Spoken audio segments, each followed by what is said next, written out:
আকাশবাণী খবর পড়ছি প্রবীর ভট্টাচার্য। এখনকার বিশেষ বিশেষ খবর হলো, সংসদে কার্য উপদেষ্টা কমিটি পহেলগাঁও সন্ত্রাসবাদী হামলার প্রতিক্রিয়ায় অপারেশন সিঁদুর নিয়ে লোকসভায় আলোচনার সিদ্ধান্ত নিয়েছে। বিচারপতি যজমান ভার্মার ইমপিচমেন্টের জন্য সাংসদেরা লোকসভা এবং রাজ্যসভায় স্মারকলিপি জমা দিয়েছেন। সরকার মুদ্রাস্ফীতি নিয়ন্ত্রণে একাধিক পদক্ষেপ গ্রহণ করেছে। বিহার দেশের প্রথম রাজ্য যেখানে প্রতিটি ভোট কেন্দ্রে এখন 1200 জনেরও কম ভোটার থাকবে। বাংলাদেশে একটি প্রশিক্ষণ বিমান ভেঙে পড়ায় বিমান ঘাঁটি পরিচালনা নিয়ে জরুরি প্রশ্ন উঠেছে। মহিলাদের ফিরিয়ে দাবা বিশ্বকাপে ভারতের দিব্যা দেশমুখ সেমিফাইনালে উঠেছেন।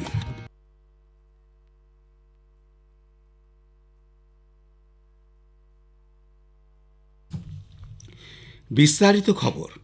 সংসদে বাদল অধিবেশনের প্রথম দিনে পহেলগাঁও সন্ত্রাসবাদী হামলা এবং অপারেশন সিঁদুর নিয়ে আলোচনার দাবিতে বিরোধী রাজনৈতিক দলগুলি ওয়েলে নেমে হইচই শুরু করায় সংসদে কাজকর্মের বিঘ্ন ঘটে।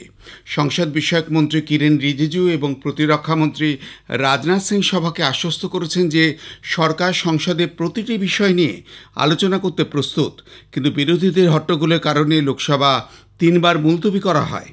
সকালে একবার মুলতবি করার পর রাজ্যসভার কার্যকলাপ সুষ্ঠুভাবে পরিচালিত হয়।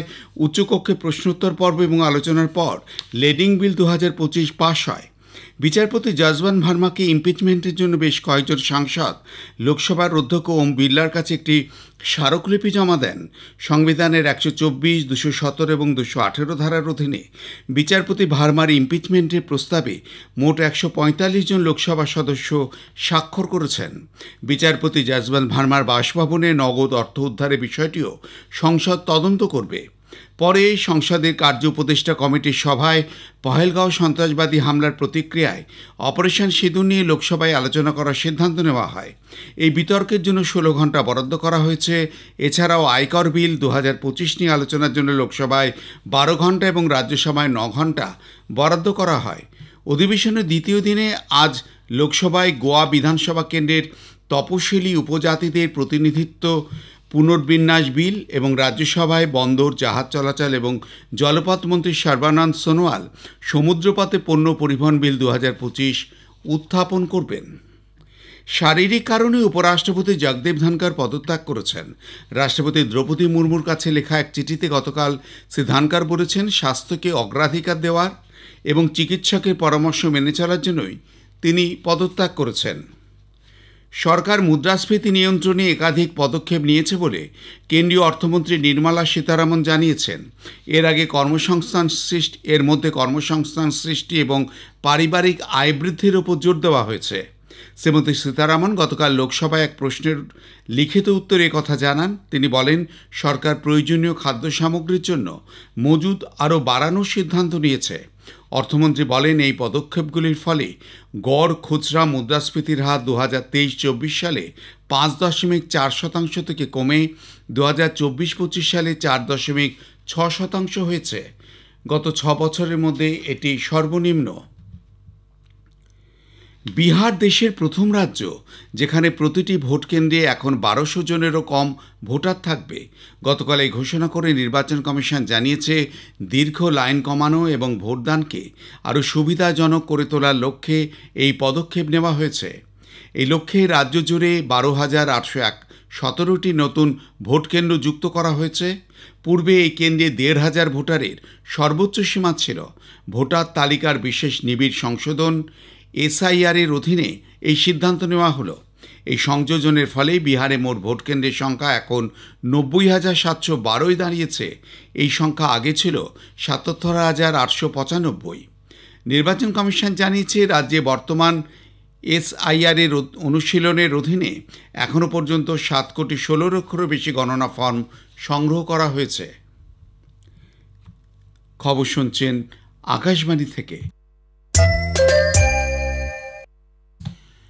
আমাদের সংবাদ শোনা যাবে ইউটিউব চ্যানেল আকাশবাণী সংবাদ বাংলা, ফেসবুক ও ইনস্টাগ্রাম আকাশবাণী সংবাদ কলকাতা এবং এক্স হ্যান্ডেল AIR নিউজ কলকাতাতে। বাংলাদেশের ঢাকায় মাইলস্টোন কলেজ ক্যাম্পাসে গতকাল বিমান বাহিনীর একটি প্রশিক্ষণ বিমান ভেঙে পড়লে কমপক্ষে 22 জনের মৃত্যু হয়েছে। আহত হয়েছেন অন্তত 169 জন। নিহতদের মধ্যে বিমানের পাইলটও রয়েছেন। আমাদের সংবাদদাতা জানিয়েছেন যে বাংলাদেশ বিমান বাহিনীর একটি F-7 বিমান দুপুর 1:30 নাগাদ ঢাকার উত্তরায় কলেজের সামনে ভেঙে পড়লে এই বিপত্তি ঘটে।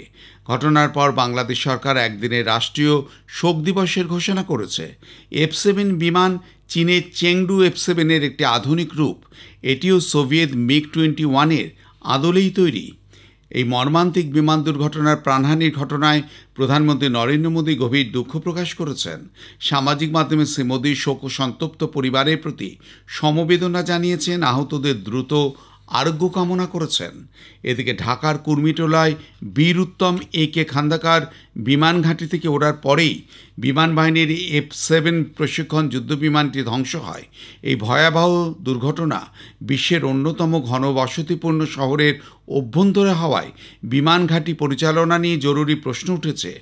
আকস্মিক এই ঘটনায় দীর্ঘদিন ধরে অমীমাংসিত আশঙ্কাকে নতুন করে জাগিয়ে তুলেছে।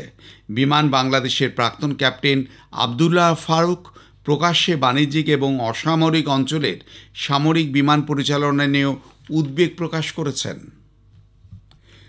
ভারতীয় মহাকাশ গবেষণা সংস্থা ইসরো এ মাসের 30 তারিখে শ্রীহরিকোটা থেকে মার্কিন মহাকাশ গবেষণা সংস্থা নাসার সঙ্গে যৌথভাবে তৈরি নিসার আর্থ অবজারভেশন স্যাটেলাইট উৎক্ষেপণ করবে। GSLV F-16 heavy lift rocket স্যাটেলাইটটিকে 743 কিলোমিটার সূর্যের সমকালীন কক্ষপথে স্থাপন করবে। নিসার স্যাটেলাইটটি প্রতি 12 দিনে আবহাওয়া, দিন এবং রাতের তথ্য সরবরাহ করবে।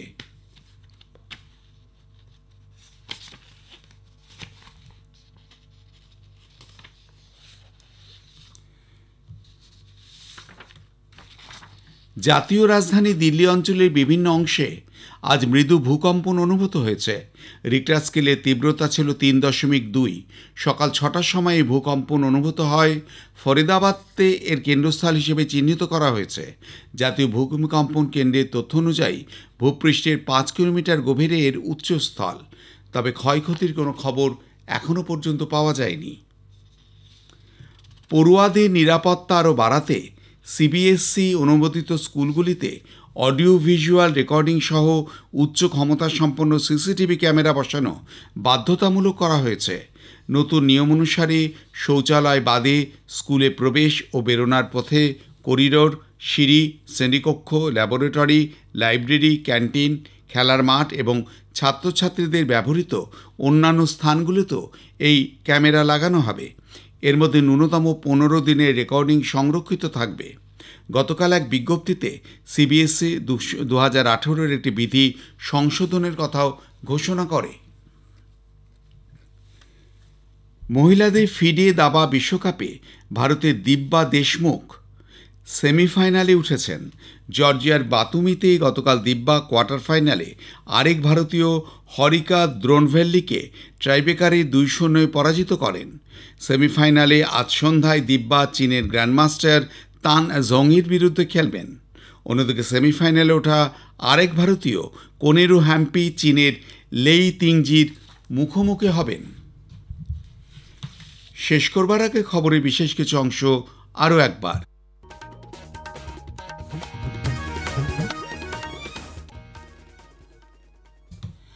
সংসদের কার্য উপদেষ্টা কমিটি পহেলগাঁও সন্ত্রাসবাদী হামলার প্রতিক্রিয়ায় অপারেশন সিঁদুর নিয়ে লোকসভায় আলোচনার সিদ্ধান্ত নিয়েছে। বিচারপতি জাজমান ভার্মার ইমপিচমেন্টের জন্য সাংসদেরা লোকসভা এবং রাজ্যসভায় স্মারকলিপি জমা দিয়েছেন। সরকার মুদ্রাস্ফীতি নিয়ন্ত্রণে একাধিক পদক্ষেপ গ্রহণ করেছে। বিহার দেশের প্রথম রাজ্য যেখানে প্রতিটি ভোটকেন্দ্রে এখন 1200 জনেরও কম ভোটার থাকবে। বাংলাদেশে একটি প্রশিক্ষণ বিমান ভেঙে পড়ায় বিমান ঘাঁটি পরিচালনা নিয়ে জরুরি প্রশ্ন উঠেছে। মহিলাদের ফিডে দাবা বিশ্বকাপে ভারতের দিব্যা দেশমুখ সেমিফাইনালে উঠেছেন।